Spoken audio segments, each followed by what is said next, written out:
everybody, and welcome to the weekly Holotapes podcast, your favorite Fallout podcast on the internet. Joining me today are our wonderful guests Simon from Denmark and Hello. Jordan, and hi Simon, and Jordan from Berlin. Hello. And then, as always, we have our wonderful, awesome techno god Lucas, who is actually going to be talking today. Hey, what's up? What's good? The only black guy in the entire British Isles. I will hold that title up. Yep, that's me. And your average white American, I'm Jordan, as your host. Hey, everybody, and remember to direct all your questions to our questions and feedback, I should say, to our Twitter, at Holotapes Weekly on Twitter, as I just said. I don't know why I had to repeat myself. Also, check us out on the SoundCloud, which is probably where you're listening to this right now. Yeah, probably. At soundcloud.com/Holotapes Weekly. And hello, everybody. How's everybody doing today? Pretty good. Good, yeah. Had some interesting conversations before the podcast started that all of us may still be giggling about because we're all children, to be honest. Anyways, today we're going to be adding a few new segments to our regular podcast, and the first one is something that we're really, really, really excited about, to be honest. And I think, I'm hoping that this will be a really big deal.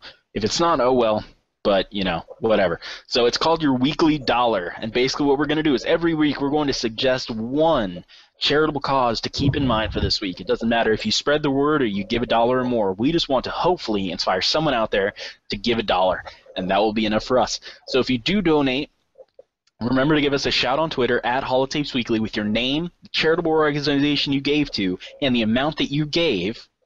And the top 3 donators will get a shout-out every week right here on this podcast, on this segment. Which I really hope this is really going to be a big deal. What do you guys think? I think it'll work. Yeah? It'd be really cool if it could pick up, man. I mean, it's all for a good cause. And, if these podcasts can do that, that'd be amazing. Yeah, man. Show that Fallout isn't all about nuclear war. Or scavenging for yourself. Yeah. Well, anyways, this week we're going to be talking about our charitable cause of the week is Stimpax. No, I'm just kidding. This week's cause is actually about HIV and AIDS research. We've all heard the news that's been coming out lately about, for the first time in history, the number of people newly infected each day is finally going down, which is just amazing. It's amazing to hear that we're going to have fewer orphans in the world, that we're going to have fewer babies born with AIDS, we're going to have fewer parents dying off, we're going to have fewer people who have to worry every day about family members getting sick. And some of that new research is also proving that HIV is weakening over time. It's not being able to cause AIDS as much. So, that's going to be pretty awesome. If we could pull a smallpox and just eradicate it from the world once and for all, I think everybody would be better off. So remember to find a good HIV or AIDS research charity and spread the word and the wealth. And like I said, give us a shout on Twitter, and we'll make sure that we get you a shout-out. I mean, that's really the big thing right now, right? You guys heard that news. Crazy. Yeah, I heard something about them being able to eradicate it from cells, but I didn't do any fact-checking on that. So, I heard something about a while back, first baby being cured of it because it got large amounts of medication. Yeah, that was a couple of years ago now. Really? And Yeah. Baby born with it, they gave it tons and tons and tons of drugs for the first 6 months, and then baby was fine. No trace of it whatsoever in its system. I don't know if that's a testament to how badass babies are or to how badass doctors are. Probably both. yeah. So something else that I want to talk about this today is last week I made a huge mistake, and I forgot to answer a question that I promised to answer that a fan asked. So Al_Alvarez on Reddit, here's your shout out, first off, and we're going to answer your questions now. So he had 2 questions, the first of which is, what are your guys' favorite mods? The big ones. Some guys, he mentions the Some Guys series, Beyond Boulder Dome and such. So, tell me guys, what is your favorite mod? Well, my favorite mods, at least for gameplay, is Fallout Wanderers Edition for Fallout 3 and Project Nevada for New Vegas. Quest mods, that's the New Vegas Bounties 1 and 2. It was really, really great fun. I haven't done that much with Quest mods, but right now my favorite mod is the DC Interiors Redux, just because I think it makes everything what is look. that one? It adds interiors to like abandoned buildings so that you have more to explore within DC. Oh. Yeah, which is really cool, and it also adds like this side quest of finding hidden gnomes, which is fun, but like garden gnomes. Oh, Interesting. yeah. It adds one of the interiors adds a store with nudie magazines. Yeah, yeah. Oh, I think I think I've read on that one before. You know, honestly, being that I'm an Xbox gamer, and that's just because I'm a PC noob and my repair and science skills are way too low to be modding on a PC. I haven't done too much modding. I have to say though that my favorite mods that I have played with a little bit are any of the mods that add content that ended up being cut. I always love seeing like how many soldiers were originally supposed to be at McCarran, and somebody even made a mod for that they had to build from the ground up of a lot of the Legion stuff that was originally written but never built in the game or anything. So that was really cool to see. I love all that stuff. I love to see what would have happened if they had more time on Fallout New Vegas, especially. In Fallout 3, I love the mods. I can't remember the name of the mod, but there was a mod that cleaned up the inside of all the buildings, so that way it wasn't ridiculous. Like, oh, you've got a broken dresser. That doesn't make any sense. And so what it did was like some of those dressers that were like pushed over and things like in houses that people were living in, like it removed all the glass from them. And obviously, Wastelanders can't put the glass back, so they just removed all the glass and put them upright and cleaned stuff off the floor and things like that, which I think is a little bit more realistic, definitely. That sounds like a cool mod. I can't lie, I play completely on console on 360, so I really haven't delved or touched any mods whatsoever. But some of the improved texture quality mods, those look pretty good. I think if I had a PC, I'd definitely use those, because I'm not so into like altering the game's content, but if it kind of improves the visuals and just makes it look more impressive and effectively more immersive, then I'm into the idea of that. Well, good news for us console gamers. I have read this, is that it is rumored that Xbox is working with a couple of developers to see what kind of mod content they could get. And effectively, it would be like a free downloadable pack that you could get on the Xbox, and it would add mostly the more popular mods. You wouldn't have access to every single mod, but they would add like a few of them sporadically, the ones that the developer deemed were the most impressive, effectively. Oh yeah, Valscar, for example, that would be really neat for Skyrim. The guy used it as a portfolio for to get a job, and he got hired by Bungie. Yeah. Kind of a mistake on his part. Bungie's going downhill, but Destiny didn't do that great. But I think it'll be really cool if we can see these kind of mod add-ons coming to the Xbox. I haven't heard anything about the PlayStation 4, but Xbox One, we definitely might be seeing it soon. By the way, to anyone on PC who wants to mod but doesn't know how, there's a guy on YouTube called Gopher. Just search his name and Fallout 3, Fallout New Vegas modding. You'll definitely find some. He has playlists for both Fallout 3 and Fallout New Vegas, and he is really, really great at explaining how to do it. All right, we'll keep him in mind. We'll make sure that we link that when we put this up on SoundCloud.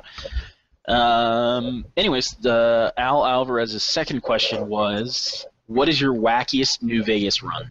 You know what? I'm going to go ahead and say that my wackiest New Vegas run is a tie between the one that I'm doing right now, and the one that I'm doing right now is the God of War playthrough. And basically, the role playing that you're trying to do is that when you got shot in the head, the Greek God of War came and took over your body. So he doesn't really understand much about the world, which it helps to explain a lot of the memory loss and things like that. But he has to side with the Legion. The only armor that you are allowed to use is Gaius Magnus's armor from Lonesome Road. You have to nuke dry wells, which sucks because you are doing a Legion playthrough, but you do have to nuke it and then get back on good terms with the Legion. That's cool. I think my wackiest playthrough was when I downloaded a mod that added a minigun which shot mini nukes. Oh, Jesus Christ. Yep. And at that time, I did not have a very powerful PC. Wasn't really that much of a run, but I did the TLC console command, which lets you pretty much just fly all over the place. Got pretty high above good springs and just started firing the thing everywhere. It was amazing, and I think at one point my game crashed because it couldn't handle all the explosions. Man, that's crazy. Yeah, that sounds crazy. I honestly don't have any weird or wacky ones. When I played it through twice, it was just pretty regular, no mods or anything, just a straight vanilla playthrough, you know. Yeah. Keeping on a good Yeah, armor mine and morals. aren't that wacky either. Well, I'm actually going to challenge some people today. If you're listening to this podcast right now, get on New Vegas. Here are your rules for your challenge of the week from Jordan. You ready? It's called the smoking drug dealer run, right? Your rules are you are not allowed to make caps from selling anything other than drugs. So you find drugs, you make drugs, you can sell them. However, you cannot make money any other way. That includes gambling. And you have to collect every single box of cigarettes, carton of cigarettes, and cigarette in the game that you see. You have to pick them all up. You can store them somewhere, but you have to pick every single one of them up. If you end up going overweight, you have to drop something else. You can't drop cigarettes. Do it. I want to see somebody do it. I want to see results. Does this include alcohol too, then? Yeah, actually. Let's make it alcohol too. If you can make alcohol or you find alcohol, you can sell that too. All cigarettes have to be kept, though. You heard it from the guy yourself. That sounds like quite a challenge to me. I honestly don't think that you're going to be able to make enough caps in that playthrough. Nah, me neither. I heard about a guy doing pencil runs where he just picks up every single pencil. Jesus, that's going to be hard because there are a lot of pencils in that game. Yeah. And why would you do it? I mean, what's the point? They don't even sell for much, do they? No, they don't sell for anything. Yeah, I think they're worth 0 caps each. That's funny. I wonder if... I want to see if is there a video of that somewhere on YouTube? No, it's just it was from a comment I saw on Reddit. So. All right. Well, let's keep on trucking then. We've answered your questions, Al Alvarez. I'm sorry once again for not answering your questions. I know I promised I would. Something that I do want to bring up. All right, we have had a couple of people ask some questions related to Fallout 4, and on here we have a general rule that we try not to talk about Fallout 4 too much, especially from the devastation that came on Friday. Yeah, we're all sad about it. We can all hear violins in the background. It just started raining outside my window. I mean, I'm crying blood tears right now. So this is definitely not a good time to talk about Fallout 4 on this podcast. We're not going to make it a regular thing, first off. Second off, because we do still care about the fans, here's what I'm going to do. I want you to send all of your Fallout 4 questions to our Twitter, @HolotapesWeekly, and make sure you tag them with #Fallout4, right? Once you do that, we are going to have, within the next couple weeks, a special podcast that will be separate from our normal podcast that is nothing but Fallout 4. We're going to get Monty in here, the expert on Fallout 4 speculation, and it'll also be me and Lucas, who are very, very much on the hype train at all times. And we will talk about nothing but Fallout 4. We will answer any speculation questions that you have. We will talk about what we want in the game and some of the craziest things that could come into the game. And maybe we'll get the technical god Lucas to hack into Bethesda and find their files. I'm not, my science skills kind of low, if I'm honest, but my sneak skills good. So hey, buy me a plane ticket out to Maryland, and yeah, I'll see what I can do. So that's, if you're wondering why I haven't answered your Fallout 4 questions, that's why. So like I said, send them to our Twitter @HolotapesWeekly. We'll absolutely have a special edition of the podcast that is just Fallout 4. Until then, sorry, you're not going to get your Fallout 4 questions answered. And we're chugging along. So here's our topic for today, as suggested by none other than Lucas, who brought up a very good point about all of these creepy real-world things within Fallout. And it's things that really Fallout does a very, very good job of putting dark humor on top of, or not even talking about it at all. And it's things like Paradise Falls having child slaves, the Republic of Dave being made up of almost exclusively children, and an older man. Things like that. There are some very, very, very dark tones in that game. Like Andale. Oh, Jesus Christ. An inbreeding town full of cannibals. It really doesn't get any worse. And then obviously the pit, the pit is just basically a little slave city in itself, isn't it? Yeah. But that's kind of a gray area as well. Well, I mean, Asher does do a very good job of explaining why he thinks that he needs slaves. He does say that he needs them to keep on working until they can eventually find the cure, and then he's going to release all of them. Is that true? Maybe, Yeah, but let's question that a bit more. Why does he need them to keep working? So they can produce him steel? Yeah, they need steel for weapons and for the research parts and like food and stuff. Because I think they also said they have slaves who get food and things like that. But some of the more within the pit, there's some very dark undertones. Werner wants you to literally kidnap a baby and kill his parents. There was actually a mod that if you had the cannibalism perk, you could eat the baby and be immune from radiation. Oh no! No. Oh, come on, man. It's true. I think there's a video on YouTube somewhere. It's pretty fucking grisly. I mean, that's got to be one of the darkest things I've ever heard of in a video game, period. Man. I don't know. Is that dark, or is the Republic of Dave dark? No, the Republic of Dave is probably darker, let's be honest. It's basically a little cult village with this grown man that rules over everybody. And like you said, it's exclusively made up of kids. And a few kids who have grown up. Right. They're basically reaching their expiration date. Yeah. And quote. I mean, the way that I see it, I could be seeing it different, but that's clearly he's a pedophile, and those kids are his toys. Well, he has 2 wives, and then there's Shauna, who is the curator, and the rest of Dave has 2 wives? Yeah. And then there's Bob, which is his second in command and his eldest son. And then he has 3 daughters and another son. Wait, those are all his children? Is that what you're telling me? Yes, they're all his children. Yep. Oh, shit. No, you're lying to me. No, I'm on the Wikipedia right now. They're all his children. It's not really a republic. It's pretty much one big fucked up family. That is... Ooh, and Shauna. And Shauna. Holy shit. See, does it actually mention in the game that these are his kids? Well, they do call him Daddy Dave or something like that, but I just thought that was one of his creepy, like, fetishes. He liked little kids to call him Daddy. That's what I thought too. That's, oh my god. Well... This makes it even worse. Oh my god. Shauna is actually also the oldest daughter. Oh, really? So Yeah. all right. So the Republic of Dave is pretty much just his family.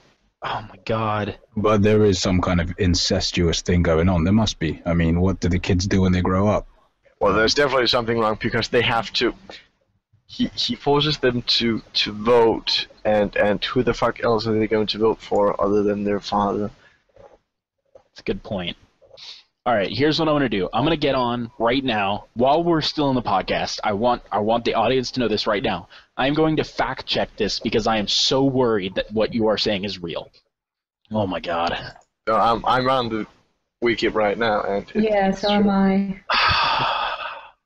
Oh my god, this is an entirely new level of fucked up.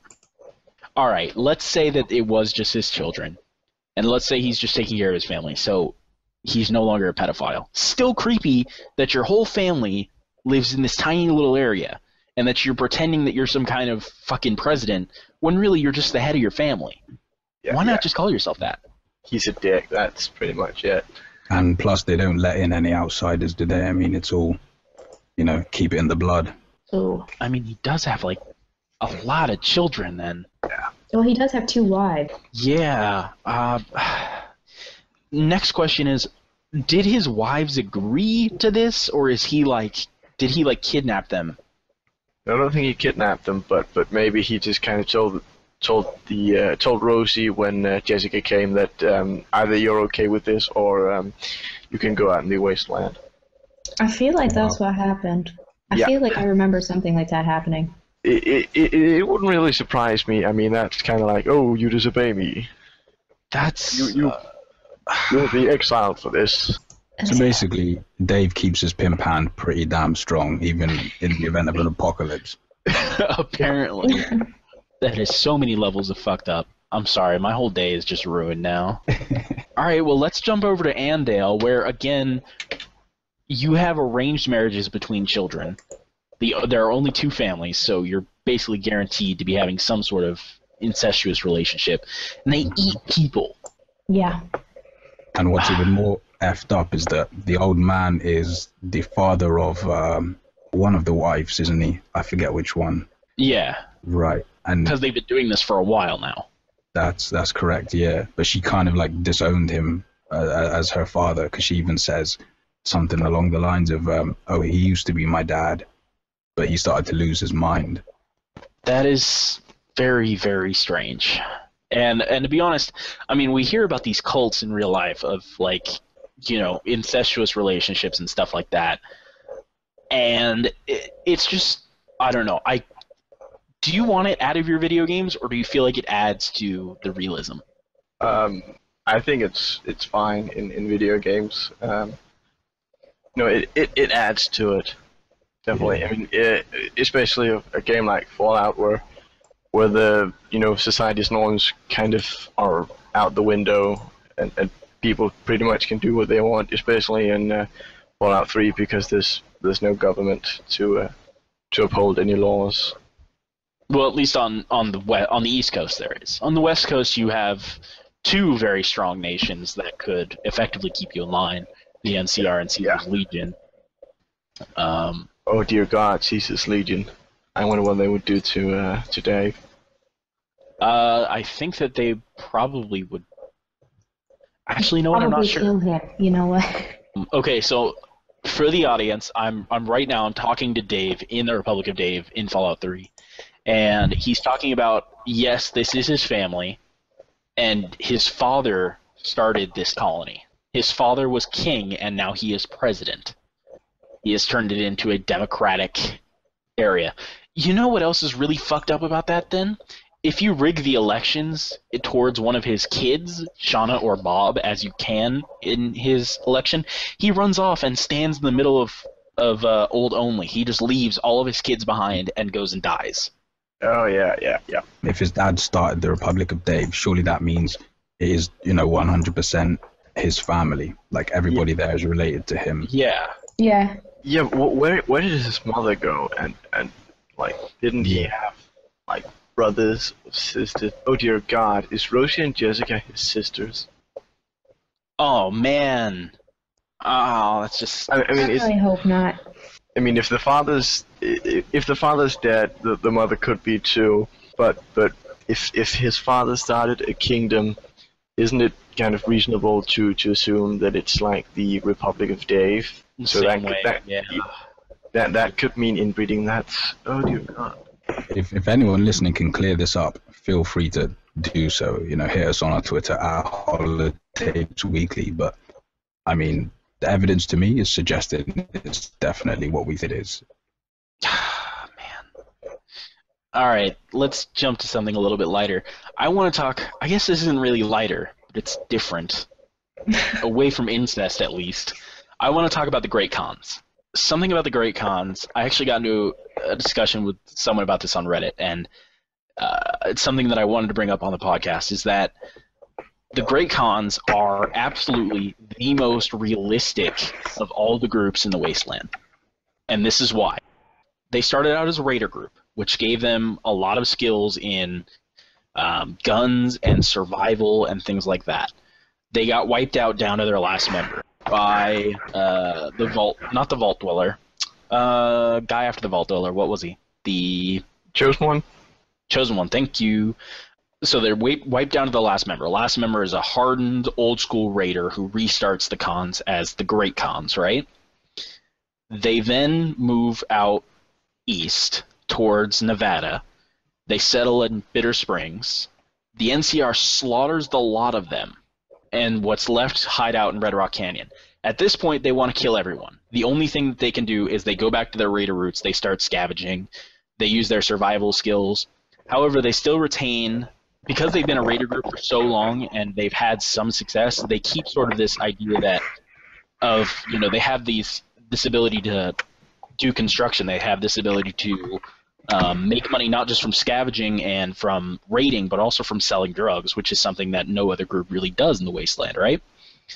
So you have that, and then suddenly, if you tell them to go further north where there aren't any settled areas, where they're not being pressed down by either the Legion or the NCR, they suddenly blossom into like a full-fledged like colony in Wisconsin, or what was it, Wyoming, right? No, at the end of Fallout New Vegas, if you tell them to go to run during the Battle of Hoover Dam, they go and create their own nation in Wyoming. Damn, I totally missed that. Yeah. Yeah, me too. That is absolutely the most realistic group out of all of them in all of the stories. What makes you say that, though? What makes you say they're the most realistic? Well, it's because they were a large-scale raider group for a long time, just like the Jackals or the Vipers. They got wiped down to their last member, this old, hardened raider-type guy, who rebuilds the Khans and then moves them away, trying to create more of a peaceful society. They're doing fine in Bitter Springs, right? The NCR kills them off, or most of them. The rest of them hide out in Red Rock Canyon. At this point, they're like down to nothing. They're going back to their raider roots. They're raiding settlements nearby. They're selling drugs to try and get food, things like that. And then suddenly, if you tell them just go away from the NCR, then they use all of these skills that they have built up being raiders and trying to build their own settlements, and they use all these skills to create their own nation, basically. And if you ask me, that has to be the most realistic, right? Am I wrong? I mean, I can't really disagree with that. Yeah. You're right. They kind of go to power, then they, gradually lose it, and eventually have to sort of admit defeat and relocate elsewhere. It's quite a realistic concept on what would happen to a group like that in that situation. Mm-hmm.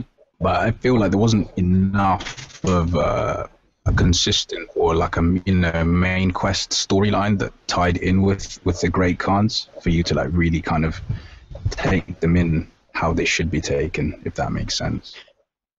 I don't know. Going to Red Rock Canyon and like talking to Papa Khan and like convincing all of his council to agree with you is kind of I don't know. I felt like I was attached to the group. What about you guys? Do you think there should have been more? I feel like they could have done a lot more with it, and that they should have. I mean, I felt attached to them, but I feel like they could have done a better job making me attached, I guess. Well, that could be another thing where Obsidian just didn't get enough time. Yeah. Because there was supposed to be so many different things that ended up getting cut, and things that never even got a chance to be developed just because they never had enough time. And this is from the wiki, so it says specifically, if you convince Papa Khan to break his alliance with Caesar's Legion, but do not replace him with Regis, and then afterwards convince Papa Khan that the Great Khans should claim their own legacy, then if you go on to complete the game, it says, during the Battle of Hoover Dam, the Great Khans quickly evacuated Red Rock Canyon and headed north and east into the plains of Wyoming. There, they reconnected with the followers of the Apocalypse and rebuilt their strength, bolstered by their ancient knowledge of governance, economics, and transportation, something that they all learned from being raiders and things like that. They carved a mighty empire out of the ruins of the Northwest. I did not remember the part about the followers of the Apocalypse, but I mean, that absolutely makes sense. If the followers of the Apocalypse had muscle, they would absolutely be their own nation. Yeah. Weren't the followers just a group of scientists, though? To start with, and now they're more like missionaries. They kind of go out and like try and teach people about medicine and how to survive in the wasteland. Well, that was one of the reasons that they took over the old Mormon fort, right? Because they were moving further east, and they were trying to help out more people outside of the NCR territory because they were mostly based within the NCR territory. Yeah, and they try to help the free side as much as they can. Yeah, and I mean they do most of that. I mean, effectively for free. They're effectively the futures version of the Red Cross, which I'm going to say sucks because they really don't have anything.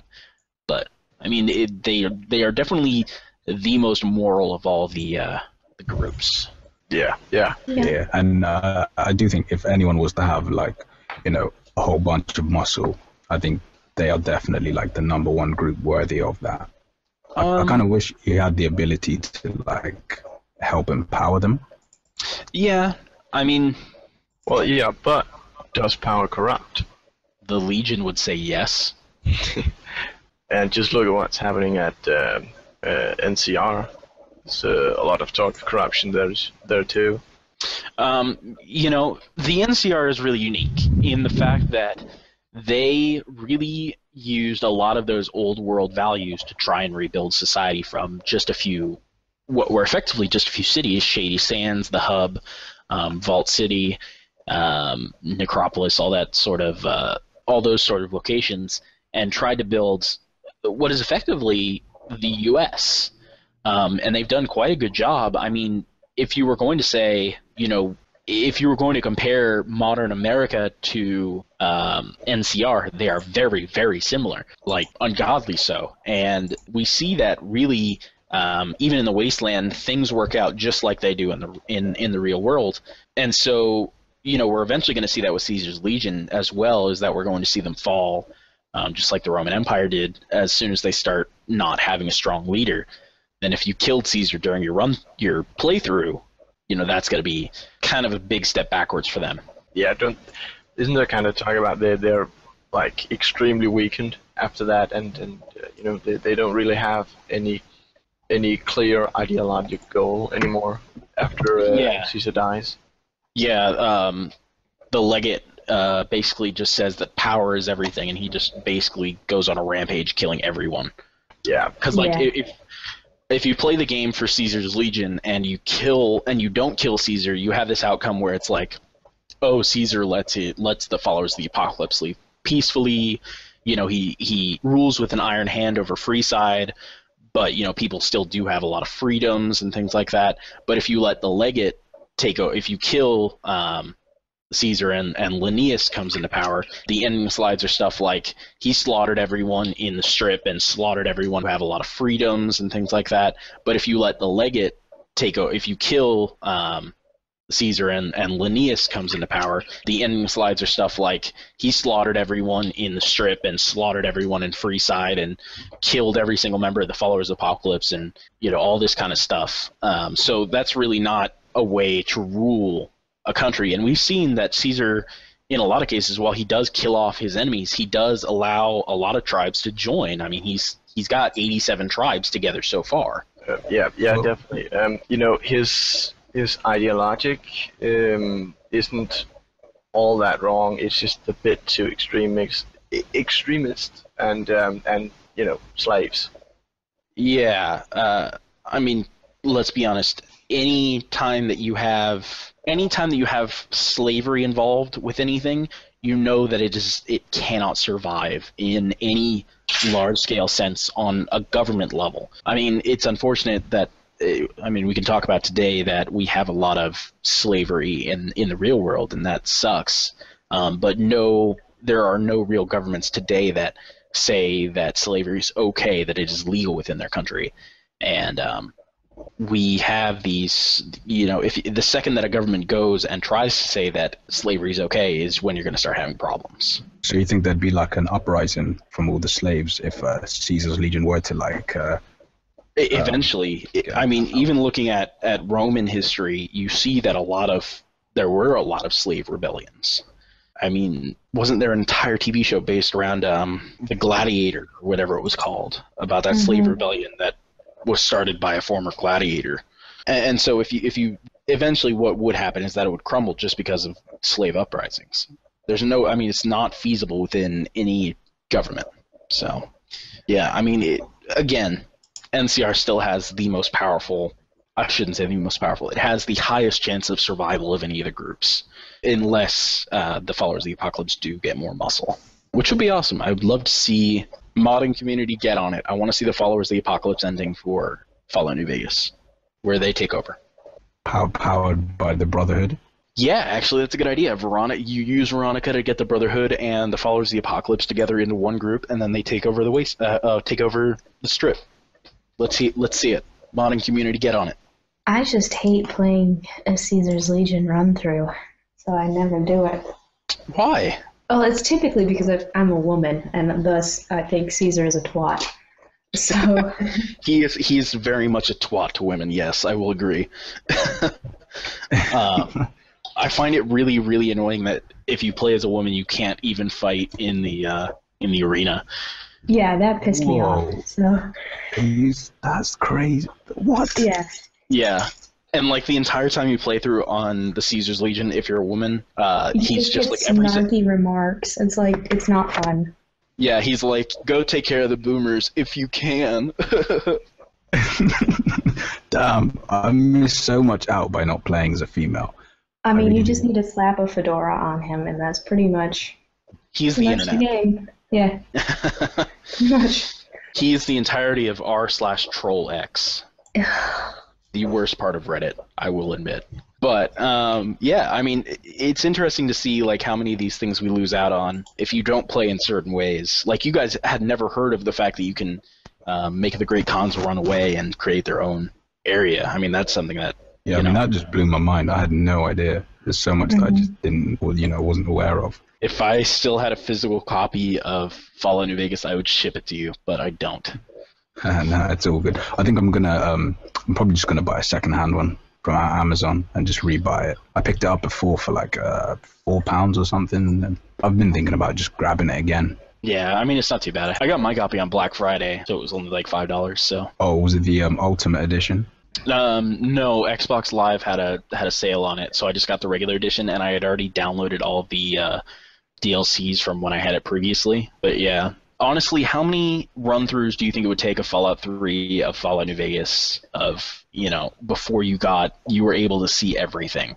I have no idea. Probably a lot. I mean, I feel like every time I play it, I find something I didn't notice before. I've done quite a few runs, so. Fucking Simon teaching me a lesson when it comes to the Republic of Dave. Yeah, right. Tell me about it. I was in the same seat as you. Fucking ridiculous. I am going to say that one thing that they do a really good job of is that in the Fallout universe, there is really no sexism other than from Caesar's Legion. It's almost entirely from Caesar's Legion. Like, I can't think of another instance where they say anything. I mean, there must be some clans or something. No, not really. I mean, Caesar's Legion is the only one that really hates on women. All the other ones, like, you'll occasionally get comments from individual characters where they'll just be like, "Oh, you're a woman, ah ha ha ha." But I mean, nothing on a large scale. Most people just don't care because it's like in the wasteland. Everybody kind of has to come together to survive, and so the only people that really get pushed out are ghouls and super mutants. All right, well, this has definitely been a very interesting and, on the other hand, very dark episode of the Holotapes Weekly podcast.